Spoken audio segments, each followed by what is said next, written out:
Hello, I'm Dale Armstrong, the director of the Armada Network, coming to you from Lviv, Ukraine with a historical update of what God is doing in Ukraine and how you can take part in this time of great need. Thanks for spending some time with me today on this video to learn about what God is doing in Ukraine. Here once again we're in a bomb shelter, which has become common course for the average Ukrainian. This month of May, Kiev was attacked literally every day with rockets, missiles, kamikaze drones. People are forced underground for fear of losing their lives. About 2 weeks ago, in the city of Lviv, where I am now, 4 rockets hit Lviv, 10 people were killed, over 38 wounded in the rubble. And then again last night in Odessa, over 36 attacks in different places among the civilian population. So people run to the basements and bomb shelters like this one, and you'll have some interesting conversation and discussions of life.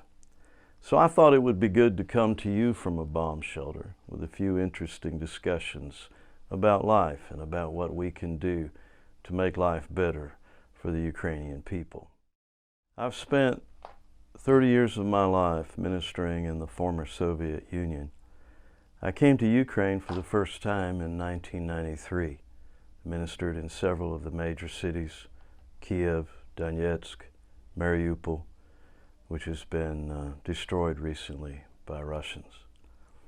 Over that period of time, I developed some amazing relationships with men of God, pastors, and it's this key that the Lord has used in the last several years to empower these Ukrainian pastors to get the job done.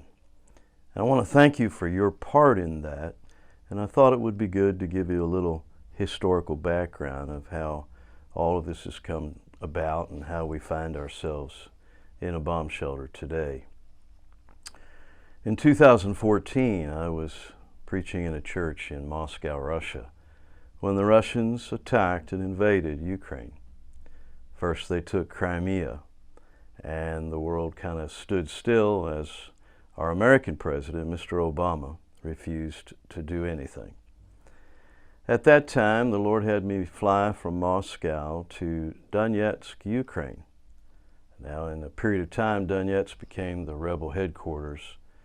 But I was there ministering in a church for a little over a week, teaching on leadership, until the Russians began to flood that city with incredible propaganda and disinformation. And then with dissidents and troublemakers from Russia who came in to protest and to begin their process of takeover. Later, I spoke directly with the American ambassador to Ukraine. He told me face to face that Russia had literally emptied 5 prisons, giving the prisoners amnesty if they would sign and that they would go to Donetsk to riot and cause trouble.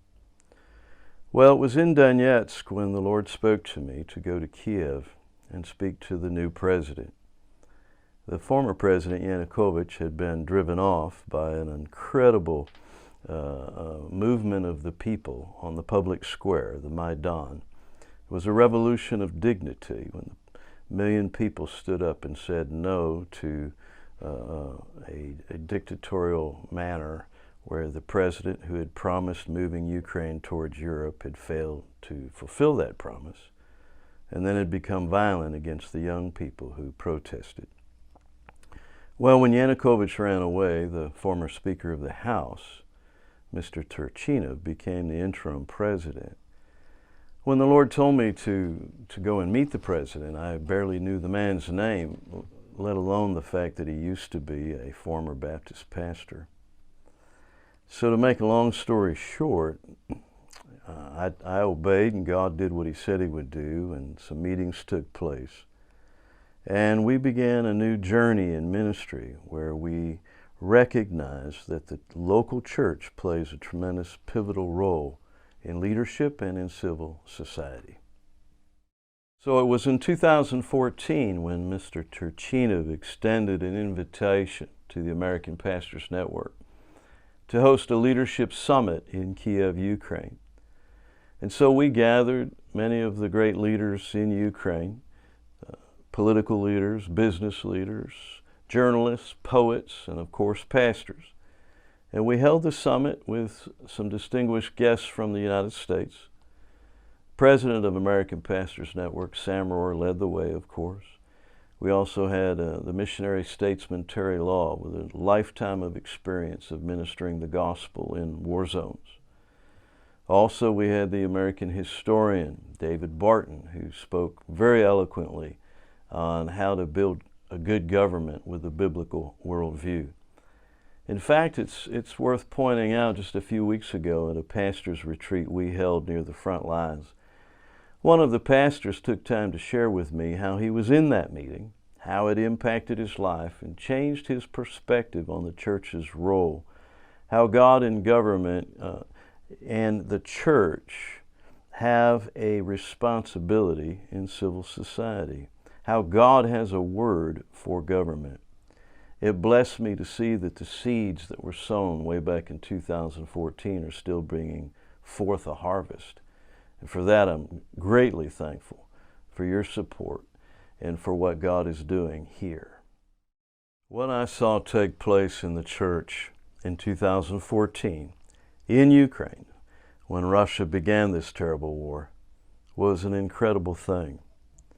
It certainly is reminiscent of what was taking place in the United States in 1776 with the great spirit of liberty and freedom that swept our nation, because it was sweeping Ukraine at the time, and every church was involved in some way or fashion. I was in church meetings where offerings were taken and young men were sent off to the front lines, equipped with boots and the uniforms, and with the weapons provided by those offerings. In fact, in one I remember quite well, a young man in his middle 20s with a little 4-year-old boy wrapped around his leg, not wanting to see his father go off to war. But this young believer did go, and I followed him throughout the years until he made his way to being second in command in one of the most notorious and largest volunteer battalions in Ukraine. God's used the churches to bring forth this liberty and to encourage people that paying the price is worth paying, that freedom isn't free.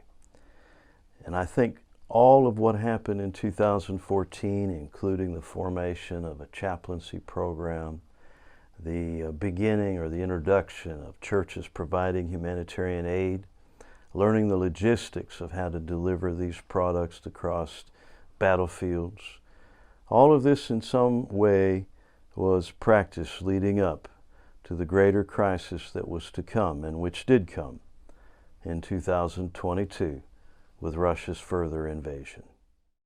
So in 2022, Russia invaded Ukraine once again, and Putin's rage against the West was made known with a violent onslaught. America, of course, withdrew, and the world looked on expecting Ukraine to collapse within a matter of days. But that's not what happened. The Ukrainian people rose up once more. Volunteers ran to the front.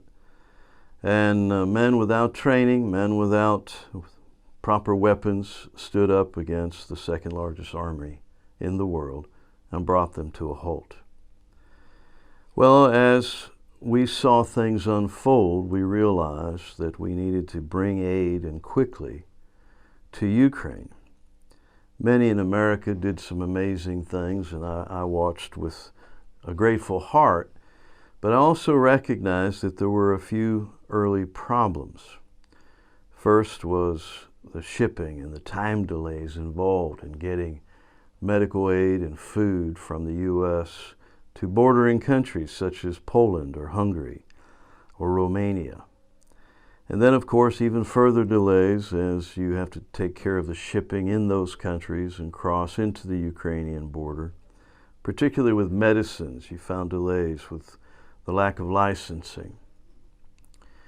I began to stand before the Lord for a better solution, and we became convinced that what we call the 10 Men Project had the greatest outcomes and the fastest response times.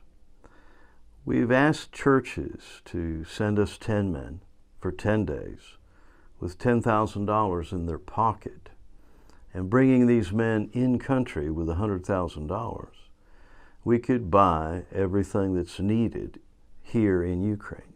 In fact, we found among the pharmacies 90% of the medical supply that's needed can be purchased in country.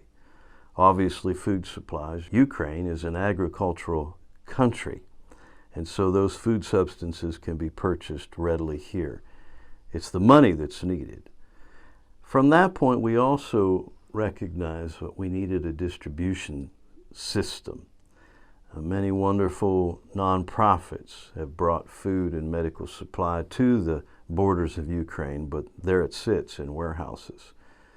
No one really had a solution of how to bring these needs to the front line or to the people who were actively being evacuated from the war zones.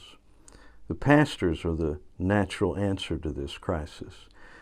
So we began to recognize our mandate, quite simply, is to empower the Ukrainian pastor. The pastor knows what the needs are. He knows where they are. He knows how to distribute to those areas. They have, each and every one of them have friends or relatives or colleagues or associate ministers in those areas. They know the phone numbers. They know the back roads. And so we began to see how by bringing larger shipments of aid in or purchasing it here directly, then getting it into the pastor's hands where it would be broken down into smaller trucks or vans, and in some cases in the back seat of a car, we were able to bring these needed supplies literally to the front line. We began to develop relationships with pharmacies and with fuel companies. The fuel systems began to work with us in tremendous ways, providing us QR codes where we could prepay for fuel at a discount, by the way, and then send those QR codes to the men and women making the evacuations so they could pull up to a gas station, show the QR codes, fill up, and get the people out of harm's way.